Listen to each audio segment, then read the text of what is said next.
Tracking, alerting, protecting. This is WKYT News at 5:30. A Madison County woman accused of killing her baby sister was back in court today.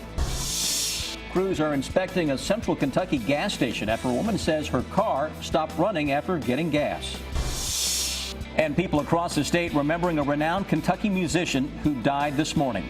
WKYT News at 5:30 starts now. Good evening. Tonight, a Madison County woman who admitted to killing her baby sister learned how long she will spend behind bars. Jessica Markham admitted to suffocating 9-month-old Bella Rose last year. Now, Markham was charged with murder and faced life in prison, but she pled guilty to a lesser charge of first-degree manslaughter. Our Jordan Valines was in court today and has more on Markham's sentence. It's our top story at 5:30.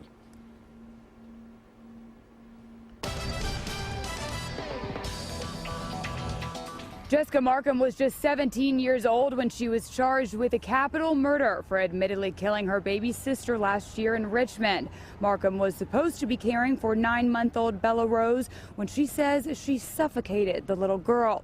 During a special hearing in August, Markham pleaded guilty to a lesser charge of first-degree manslaughter and talked about what happened the day her sister died, saying, quote, "I put my hand on her head and held it down. I did that so that she would go to sleep," end quote. On Thursday, Markham arrived in court once more, this time to receive her final sentencing. As part of the plea deal, prosecutors recommended that Markham serve 12 years for the charge of manslaughter, and today in court, the judge sentenced her to just that. We spoke with the family off camera, and they told us that they do still love their daughter and that they simply wish that none of this would have ever happened. In Madison County, Jordan Valines, WKYT. Because of the violent nature of the crime, Markham will have to serve at least 85% of her sentence. Tonight, we are learning more about a man arrested for kidnapping. Our county-by-county coverage begins in Boyle County. 34-year-old Maurice Stitt is facing several charges, including kidnapping and wanton endangerment. Police say he was shot in the hand while holding people at gunpoint at a home on Upper Street in Danville early this morning. Neighbors say they were shocked when Stitt ran to their door asking for help. They say they were even more surprised when he was arrested. He said that somebody was trying to kill him, and he asked my dad could he come in, and my dad told him no, and he was like, "Is anybody home next door?" And my dad was like, "Yeah, I think so." Then he left, and then like 2 seconds later, the cops pulled up. This time, police aren't releasing the names of anyone else who was in that home. In Fleming County, a man accused of murdering a Kentucky teacher had his preliminary hearing today. Police say Kevin Howard killed Randall Russ and, with the help of Charles Black, dumped the body in the Grange City area. Howard was arrested last week in Lexington. State police also want to know if Howard is connected to a woman's disappearance. Norma Brown's family says she has been missing for weeks and was last seen with Howard. Well, it is another day of wet and chilly weather here in the Bluegrass, but get ready. We have some big changes in store for the weekend. I like the sound of that. Meteorologist Jim Caldwell has a look at what's headed our way. And Jim, some better weather for all those folks going out to Keeneland tomorrow. Oh, it looks great out there for Keeneland. Sunshine and maybe just a little bit of a breeze. So if it gets too warm on you, maybe it won't, but if it does, you'll have that breeze to rely on.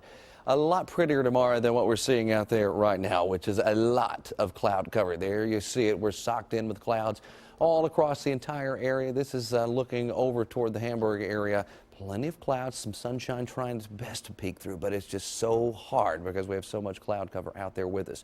A few showers still linger out for you folks there in eastern Kentucky, Floyd, Johnson, Pike counties.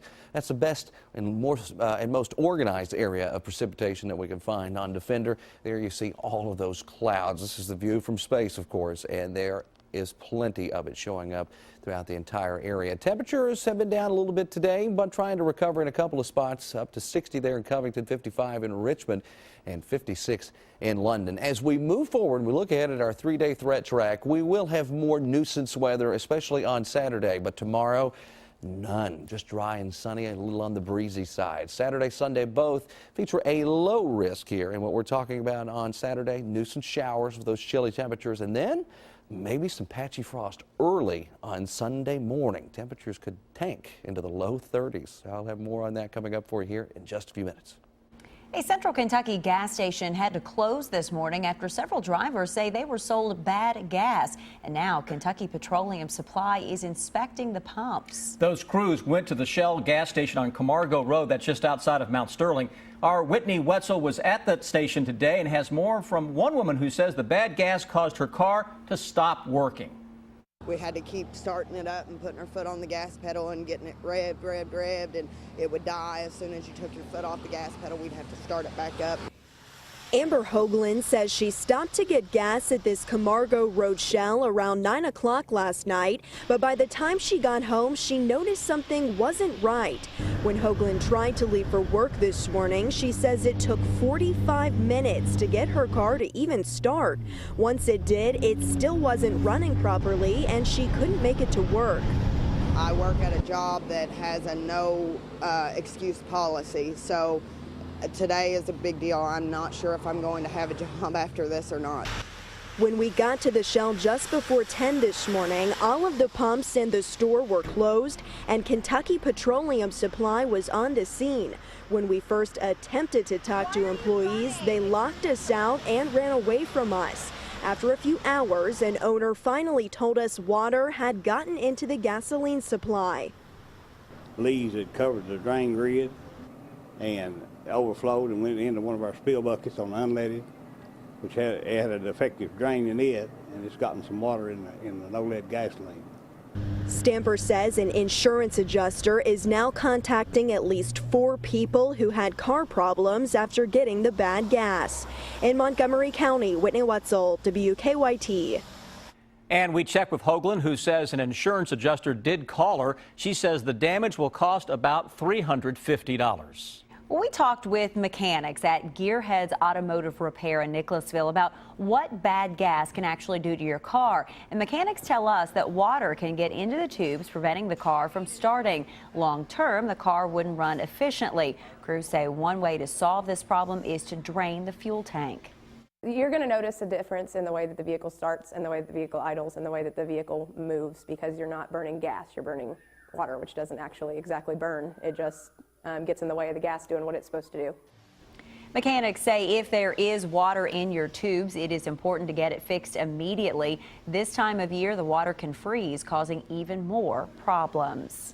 The numbers are out and Kentucky leaders are celebrating. The state's jobless report was released today and things are looking up. The unemployment rate dropped to its lowest in 6 years to 6.7%.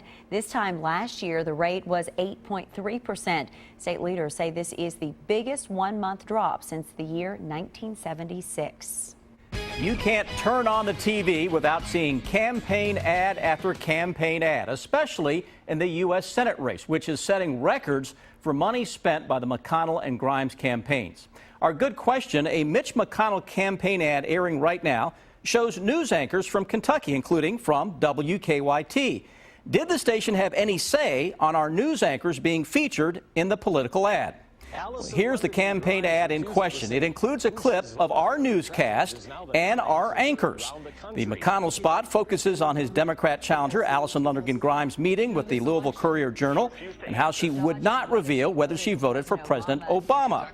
WKYT has no say over whether a legally qualified candidate can use part of our newscast in a candidate's political campaign ad. According to the Communications Act, WKYT or any other TV station cannot censor, cannot remove, cannot even change a political candidate's campaign ad. The candidate is also not required to get our station's permission to use part of our newscast in their ad. And in this case, we were not asked for permission. Because of this no censorship provision, stations are protected from libel. By the way, the election is just 19 days away. You can read more about this issue on WKYT.com. And if you have a good question, go to WKYT.com. A renowned musician, Kentucky musician, has died. 68-year-old Jay Flippin passed away this morning after a long battle with cancer. Flippin was a professor emeritus at Morehead State University. He taught music at the school for more than 30 years. Flippin also served as accompanist and arranger for the Lexington Singers since 1976. He composed more than 300 radio and television jingles and produced or performed on more than 200 albums.